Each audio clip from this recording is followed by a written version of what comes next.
जैसे ही सर्दियाँ शुरू हो जाती हैं तो थोड़ा सा किचन में भी हम समय ज़्यादा बिता सकते हैं, क्योंकि गर्मी नहीं लगती है, पसीना वगैरह नहीं आता है।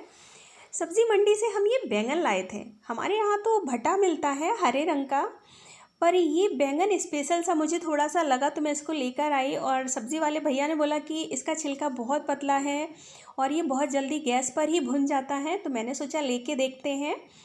तो यहाँ पर आज मैं इसी का लिट्टी और चोखा बनाने वाली हूँ, बिल्कुल पारंपरिक तरीके से।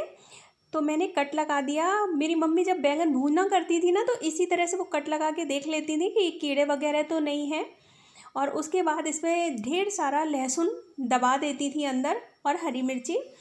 लहसुन बादी मारता है, और बैंगन को हल्का सा ना बोला जाता है कि इसकी तासीर बादी होती है। तो यहाँ पर आप खूब अच्छे से लहसुन इस तरह से दबा दीजिए, और कट लगाने से होगा क्या, बैंगन बहुत अच्छे से पक जाएगा। तो ऊपर से लगा देते हैं सरसों का तेल। मम्मी बोलती थी कि सरसों का तेल लगाने से ना छिलका बहुत ज़्यादा जलता नहीं है, कि अंदर तक बैंगन जल जाए, छिलका पकेगा और अंदर तक बैंगन पक जाएगा। तो यहाँ पर तेल को साइड में रख देते हैं, और अब गैस के पास चलते हैं, और इसको मैंने इस तरह से गैस पर रख दिया। और यकीन मानिए, मुझे ऐसा लग रहा है जैसे मैं कद्दू पका रही हूँ, क्योंकि इतना तो नॉर्मली कद्दू मिल जाता है। यहाँ पर हम टमाटर को भी भून लेंगे, और ये जो चोखा बनता है जो पारंपरिक होता है, उसमें ऐसे भून कर ही बनाया जाता है। आपको बनाना है, नहीं भून सकते तो आप बॉईल करके भी बना सकते हैं। यहाँ पर मैं ले रही हूँ लिट्टी की स्टफिंग के लिए सत्तू। भुने चने का जो बेसन होता है वो सत्तू यहाँ पर ले रहे हैं। आपको आराम से कहीं भी मिल जाएगा मार्केट में, और इसमें ये कच्ची चीज़ें जाती हैं, बहुत इसको तला नहीं जाता है, इसको फ्राई नहीं किया जाता है, इसमें कच्ची चीज़ें जाती हैं। तो मैंने यहाँ पर ज़्यादा सी ली है क्वांटिटी। अदरक, लहसुन, हरी मिर्ची और प्याज, ये चारों चीज़ें इसमें जाएंगी। और फिर देखिए आप कितना अमेजिंग सा टेस्ट आता है इस पर। और ऊपर से डाल रही हूँ मैं धनिया की पत्तियाँ, और साथ में मैंने यहाँ पर मसाले लिए हैं। तो ये कश्मीरी लाल मिर्च मैंने ऐड की है, क्योंकि यहाँ मैंने हरी मिर्ची डाली है। नमक डाल दीजिए, और ये जाएंगे काले तिल यानी कि कलौंजी, थोड़ी सी अजवाइन। ये चीज़ें बेसिक हैं जो इसमें जाती हैं, और नींबू का रस मैंने यहाँ पर ले लिया है। साथ में यहाँ पर हम सरसों का तेल ले रहे हैं। एक चीज़ मैं आपको और बता दूँ, ये जो स्टफिंग बनती है ना लिट्टी की, अगर आपके पास आम के अचार का मसाला है तो उसी का तेल ले लीजिए, उसी का मसाला निकाल लीजिए, और वो मसाला इसमें मिक्स कीजिए सत्तू में, और इसकी आप स्टफिंग बना लीजिए। क्योंकि यहाँ पर मैंने ये जो डाला है मसाला, ये अचार वाला ही मसाला है, जिससे हम मिर्ची का अचार या फिर आम का अचार बनाते हैं। तो इस तरह से हमें स्टफिंग को अच्छे से मिक्स कर लेना है, खूब अच्छे से, मतलब आप मिक्स कीजिए इसको। जितने अच्छे से मिक्स हो जाएगा उतना ही टेस्टी, जब ये लिट्टी में हम भरेंगे तो उतना ही टेस्टी भरावन लगेगा। तो ये देखिए, जितनी देर में मैंने स्टफिंग बनाई है, और यकीन मानिए उतनी देर में ये बैंगन पक गए हैं, टमाटर और बैंगन। तो यहाँ ये देखो आप, सॉफ्ट हो गया है एकदम से। और ये छिलका निकाल देती हूँ मैं, अभी गर्म है, तो अगर आपके पास टाइम है तो साइड में रख दीजिए। तब तक यहाँ पर हम लगा लेते हैं लिट्टी के लिए आटा। तो यहाँ गेहूं का आटा लगेगा, आपको मैदा वगैरह यूज नहीं करनी है। यहाँ पर सिर्फ़ और सिर्फ गेहूं के आटे से लिट्टी बनती है, और गेहूं के आटे के साथ ही जाएगा यहाँ पर नमक। तो थोड़ा सा नमक डालेंगे। नमक आप हिसाब से डालिए, क्योंकि हम जो भरावन है उसमें भी नमक ले रहे हैं, चोखा में भी नमक जाएगा, तो नमक आप हिसाब से डालिए। यहाँ थोड़ी सी मैंने अजवाइन डाली हुई है, और साथ में डालेंगे हम ऑयल। तो यहाँ पर ऑयल ले लिया है, सॉरी मैंने ये ऑयल नहीं लिया था, मैंने घी लिया था मेल्ट करके। यहाँ पर घी डाला है, घी से ये ज़्यादा सॉफ्ट बनती है लिट्टी, तो यहाँ पर मैंने घी का इस्तेमाल किया है। आप डालने के लिए ऑयल भी डाल सकते हैं, और अब हम इसको गूँथेंगे। तो गूँथना कैसे है, इसको हमें बहुत टाइट लगाना है आटे को। अगर आप आटा सॉफ्ट लगा देंगे तो जब आप लिट्टी बनाएंगे तो लिट्टी चपटी हो जाएगी, टिक्की की तरह हो जाएगी। और हमें लिट्टी को टिक्की की तरह नहीं करना है, क्योंकि टिक्की का जो ओरिजिनल शेप होता है वो गोल लड्डू के जैसा होता है। तो आटा जब टाइट लगा होगा तभी हमारी लिट्टी का शेप परफेक्ट आएगा। तो आटे को हम ढक के साइड में रख देते हैं और थोड़ा सा मेहनत करके टाइट आटा गूँथिए। और यहाँ मैंने छिलके हटा दिए हैं बैंगन और टमाटर के। साथ में मैं 2 उबले हुए आलू भी ले रही हूँ यहाँ पर। अगर आप नहीं डालना चाहते हैं आलू तो ना डालें, पर अगर आप डालना चाहते हैं ना तो फिर डाल दीजिए। बहुत अच्छा टेस्ट आता है चोखा में आलू, बैंगन और टमाटर का। जब आग वगैरह में पकाया भुना जाता है ना बैंगन को, तो उसमें आलू भी दबा दिए जाते हैं ताकि वो भी भुन जाए। पर मैंने यहाँ पर उबले हुए आलू लिए हैं। सभी चीज़ों को मैश कर दिया और अब यहाँ पर कच्ची सब्जियाँ जाएंगी। ये प्याज जाएगा।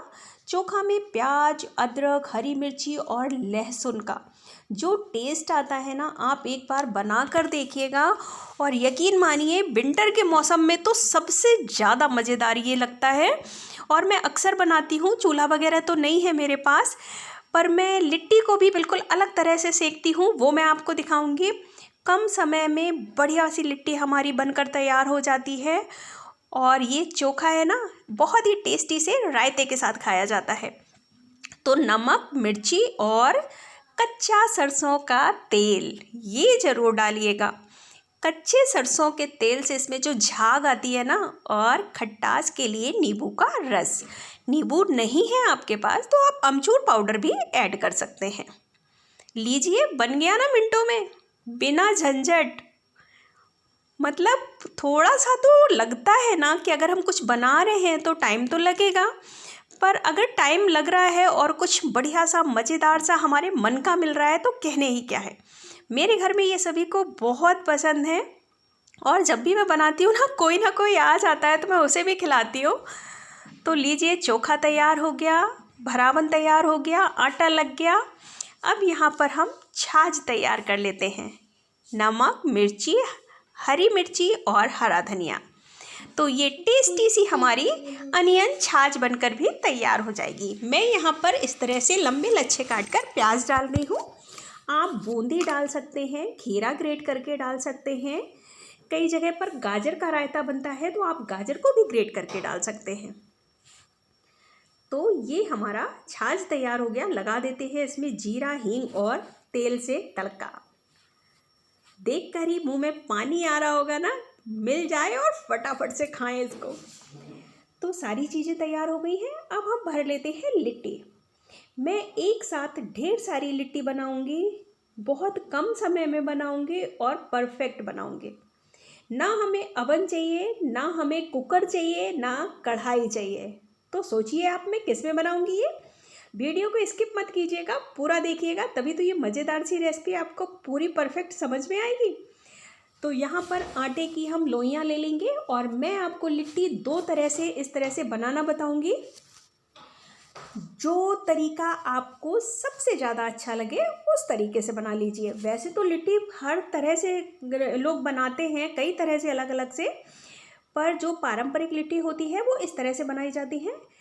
आटे का पेड़ा लीजिए और इस तरह से कटोरी, देखिए मैं किस तरह से बना रही हूँ, आप हाथ देखिएगा।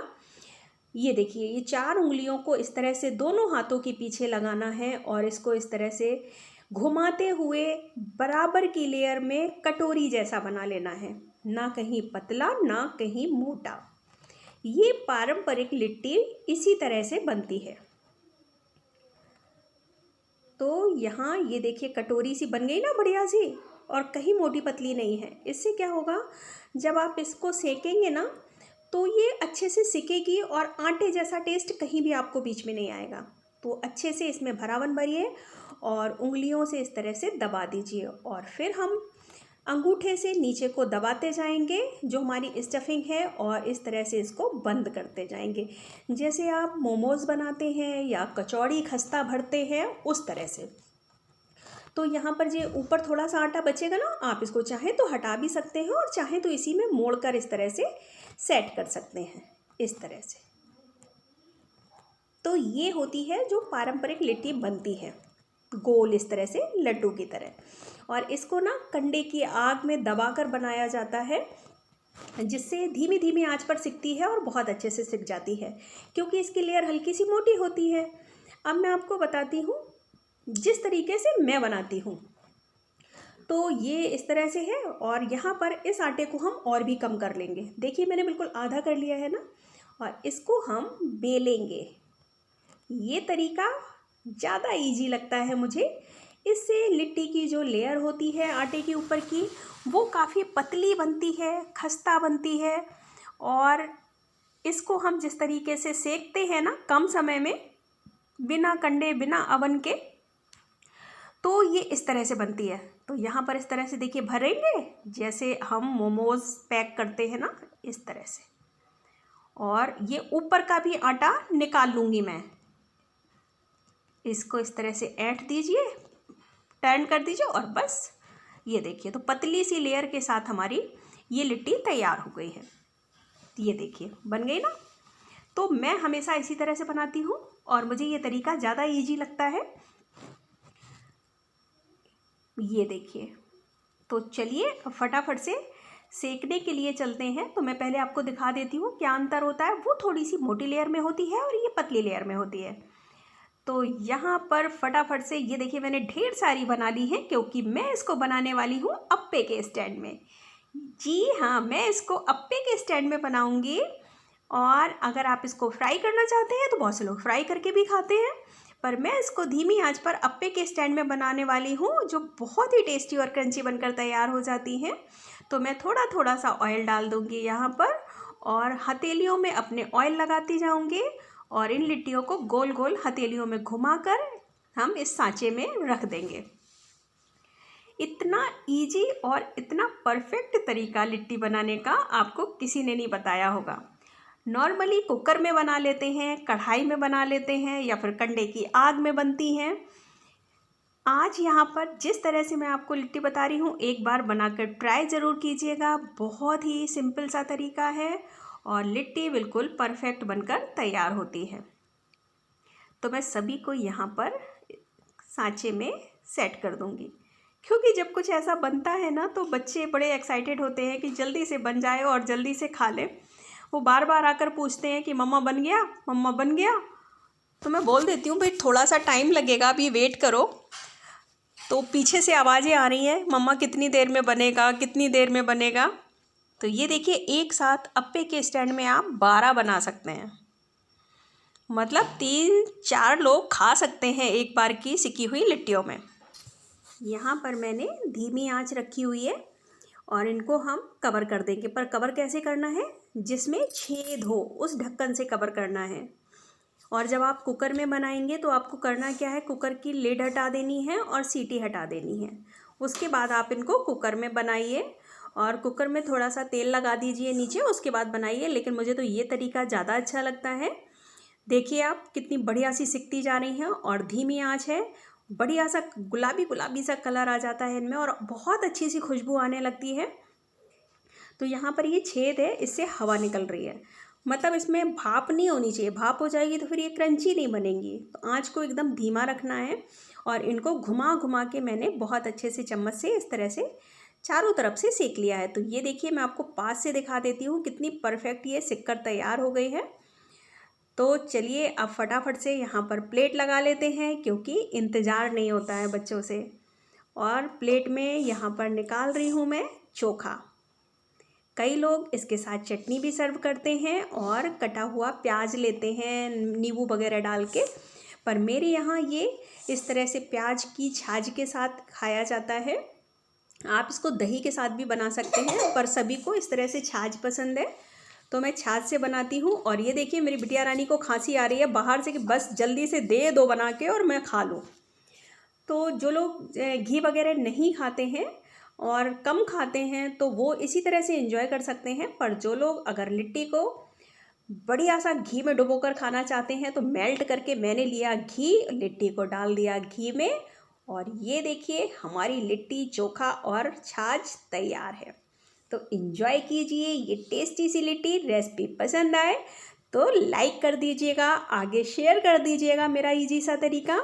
और वीडियो अच्छा लग रहा हो तो मेरे चैनल को कर लीजिएगा सब्सक्राइब, बेल आइकन ज़रूर प्रेस कीजिए ताकि मेरे आने वाले वीडियो की नोटिफिकेशन आप तक पहुंच सके। और ये गर्मा गर्म लिट्टी मैं तोड़ रही हूँ क्योंकि भाई मुझे भी तो बनाते बनाते लगने लगता है ना कि फटाफट से बन जाए और मैं खा लूँ। तो यहाँ पर बढ़िया सी स्टफिंग भरी हुई है और ये देखिए मैंने यहाँ प्लेट लगाकर रेडी कर ली है। तो पहले खुद ही टेस्ट कर लेते हैं ना, फिर बाकी बाद में सबको खिलाएंगे। अब हमने इतनी मेहनत करके बनाया है तो उसको खा तो लें कम से कम। ये देखिए मज़ा आ गया, बहुत टेस्टी बनी है। और इस विंटर के मौसम में तो लिट्टी चोखा और छाछ के कहने ही क्या है। तो अगर रेसिपी अच्छी लग रही हो ना तो एक लाइक कर दीजिएगा, वीडियो पसंद आ रहा हो तो मेरे चैनल को सब्सक्राइब ज़रूर कर लीजिएगा और बेल आइकन प्रेस करना बिल्कुल ना भूलें।